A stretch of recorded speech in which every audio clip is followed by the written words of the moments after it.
નિવૃત્ત થયેલા એવા ઠાકોરભાઈ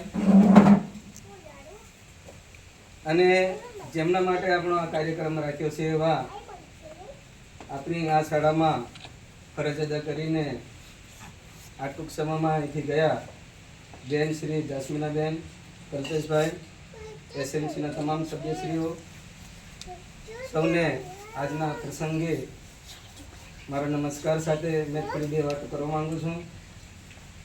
વિદાય હંમેશા વસમી હોય છે. વિદાય શબ્દ જ્યારે આવે ત્યારે આપણે બધાને થોડુંક દુઃખદ વાતાવરણ બની જાય. દરેકની લાગણી હોય, ભાવના હોય તો દરેકના હૃદયમાંથી એના આંસુ નીકળતા હોય છે, આંખમાંથી. હૃદયમાં જેની ભાવના છે એવી વ્યક્તિને એની આંખમાંથી આંસુ નીકળી જતા હોય છે. તો આ શાળામાં 2008 થી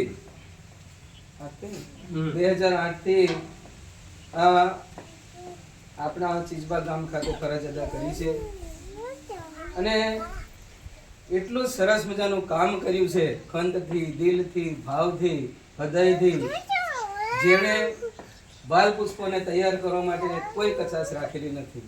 મેં માનું છું ત્યાં સુધી સમય બાબતમાં, શૈક્ષણિક કાર્યમાં, સામાજિક હોય, ધાર્મિક હોય કે શાળાનો કોઈ બી નાનો મોટો કાર્યક્રમ હોય ત્યારે એટલું બધું કામ કર્યું છે. મેં જાણું છું, મારી શાળા ભલે દૂર છે પણ જે હું આ ગામનો એક નાગરિક તરીકે મારી બી ફરજ બને શાળાની દેખરેખ, શાળામાં કેવું વાતાવરણ છે, કઈ રીતના શૈક્ષણિક પદ્ધતિથી કામ કરે છે એ જોવાનું આપણે બધાને ફરજમાં આવે છે. એટલે મેં ઘણી વખત જ્યારે આવું ત્યારે શાળાની મુલાકાત લઉં છું અને જે કંઈ જરૂર હોય ત્યારે પણ યાદ કરતો હોઉં છું.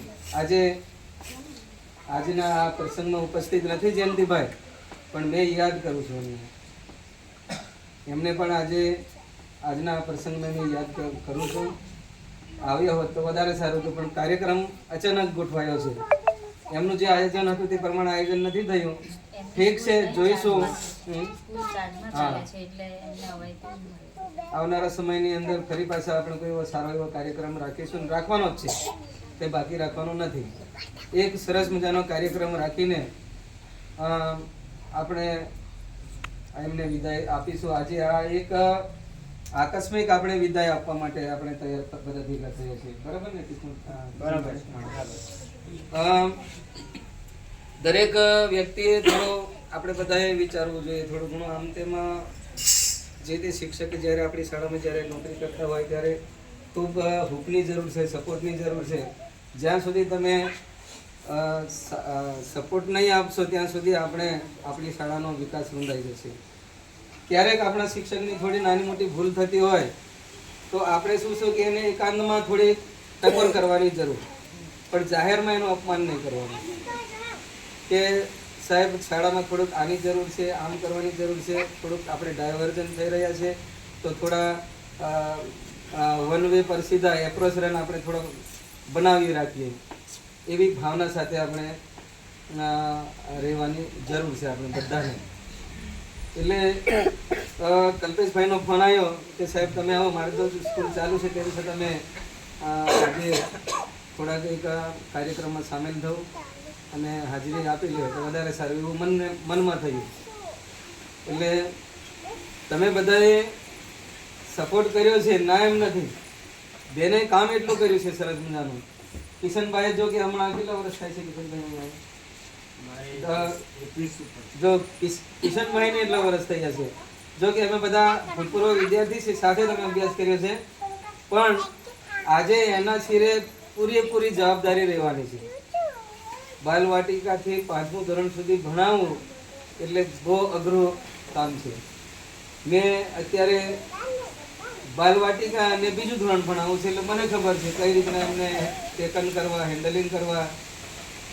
એટલે સંડાસ કુદરતી ક્રિયા મતલબમાં બધી થઈ જાય એ પણ આપણે કરવું પડતું હોય છે. આપણું એક બાળક આપણી પાસે કંટ્રોલમાં ના રહેતું હોય તો આટલા બધા બાળકોને સાચવવા, ભણાવવા, એમની દેખરેખ રાખવાની, રિસર્ચ પડે તો એ બાળક ક્યાં જાય છે, શું કરે છે, બધી દેખરેખ રાખવાની જવાબદારી આપણી બને છે. તે વખતે આપણને એક શિક્ષક થકી આ કાર્ય શક્ય નથી. તેમ છતાં હું આશા રાખું છું, ભગવાનને પ્રાર્થના કરું છું, મા સરસ્વતી માતાને પ્રાર્થના કરું છું, એમને સરસ મજાની કામગીરી કરવા માટેની મા શક્તિ આપે અને જ્યાં સુધી શિક્ષક નહીં મુકાય ત્યાં સુધી તમામ બાળકો એમના કંટ્રોલમાં રહે અને જેટલું બને એટલું બાળકોને ભાતું પીરસવા માટેનો પ્રયત્ન કરે એવી આશા રાખું છું, પ્રાર્થના કરું છું. અને ભાઈ શ્રી કલ્પેશભાઈ અને જાસ્મીનબેન આજે દરેકને શિક્ષક હોય કે પછી કોઈ છોકરી હોય એને પોતાના વતનમાં જવાનું વડાવેલી છોકરી મતલબ લગ્ન કરેલું હોય, કોઈ આપણને બી ખર્ચમાં મૂકી દે તો આપણે બી પોતાનું વતન હાલું લાગે.